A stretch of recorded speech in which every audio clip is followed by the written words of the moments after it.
Hoje nós vamos ter mais uma aula de língua portuguesa, onde eu vou falar para você, Amanda, o que é um poema concreto. Você lembra que quando a gente estudou o poema O Gato Pensa, lembra desse poema? Que os versinhos desse poema eram colocados em estrofes, que eram grupos de linhas, e que um estava embaixo do outro, escrito direitinho, a gente só lia o poema. Só que tem poetas que vão fazer poemas de forma visual, de forma concreta. Então, por exemplo, mostra aí o primeiro poema concreto que a gente tem de exemplo. O que parece isso? Uma xícara. É uma xícara, mas só que essa xícara representa, ela tá indicando um poema. Olha só o poema, ó. Na tarde fria de julho, voa o cheiro, o barulho do café descendo quente pelo bule reluzente. E me pergunto já em prosa, existe coisa mais gostosa? Viu? É um poema, só que como ele fez o poema no formato de uma xícara, representando ali, ó, aquelas letrinhas voando seriam como a fumacinha daquele café quentinho numa tarde fria do mês de julho, porque no mês de julho já tá o inverno, e aí sai aquela fumacinha, e ele tá bebendo o quê? Um cafezinho gostoso numa xícara. Então, isso é um poema concreto. Próximo exemplo, mostra aí pra gente, por favor, o próximo exemplo de um poema concreto. Esse próximo exemplo pode ser um pouco esquisito. Ah, é? Então explica aí pra gente, mostra aí esse cara. O que você está lendo aí quando você vê de longe o que está escrito? Lixo. Lixo! Agora, quando você vem com esse poema de perto, vem trazendo, vem trazendo, vem trazendo, vem trazendo. Aí, parou. O que está escrito em cada letra? Luxo. Luxo! Então, o que faz a gente pensar? O luxo está dentro do lixo? Ou o lixo faz parte do luxo? Qual é a sua opinião sobre esse poema do Augusto de Campos? Eu não sei. Difícil, né? Difícil, porque... Mas olha só que interessante, ele conseguiu escrever lixo com luxo.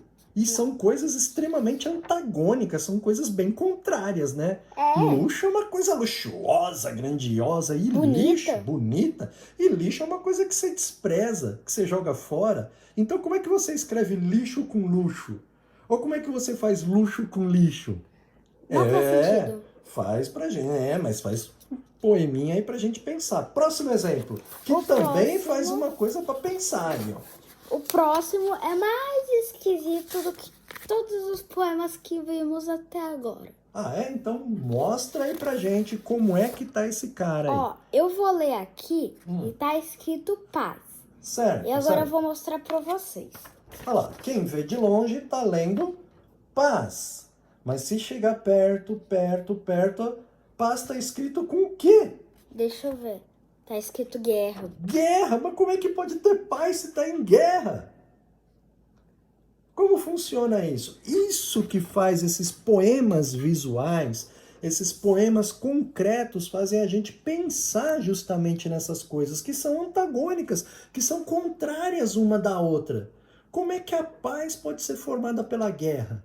E como é que a guerra pode formar a paz? Porque é a palavra guerra que está formando a palavra paz. Isso é um poema visual. Próximo exemplo pra gente.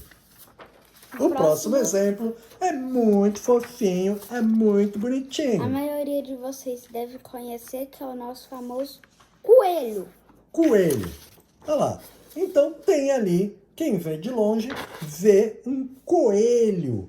Só que, olha só o poema. Talvez, por causa da orelha diminuta, será por isso que ninguém escuta? Não, importa quantas vezes eu diga.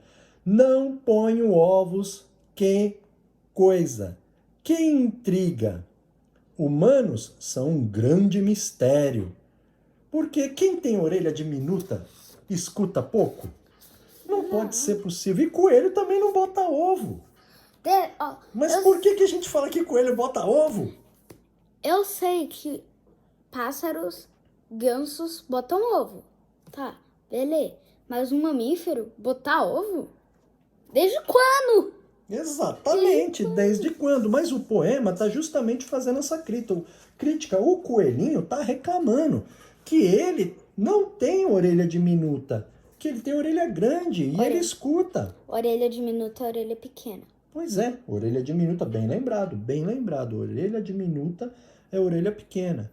E não é o caso do coelho. O coelho tem orelha pequena? Não, desde quando? Desde quando? E se você já viu um coelho em uma foto ou em qualquer lugar, se você já viu um coelho, você deve ter reparado. Ele tem orelhas grandes. Pois é. Extremamente grandes. Não é pequena. Não é do tipo do tamanho da tesoura. Da tesoura é pequena. E aí, como você também já explicou, ele é um mamífero. E mamíferos não botam ovos.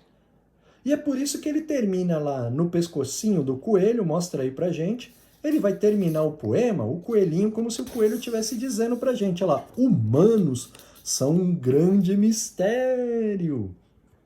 Esse é o pensamento do coelho. Então esse poema serve para mostrar que, apesar das contradições, é possível fazer o quê? Um poema. E esse poema pode vir de forma visual, que é aí o desenho de um coelhinho, a paz sendo feita pela guerra. E são chamados de poemas concretos também. Por quê? Porque efetivamente eles podem ser construídos. Você pode construir um. Agora, a produção também sabe fazer poema concreto, filha. Você tá pensando o quê?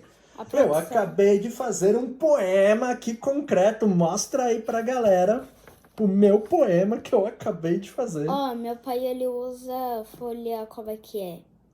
De rascunho, então vai ter essas coisas esquisitas aqui mesmo. Ah, mas é poema concreto, menina. Mostra aí pra nós. Olha lá o meu poema. O que vocês acharam do meu poema? Eu vou ler. Quadro quadrado. Quadro, quadro, quadro, quadro, quadrado, quadro.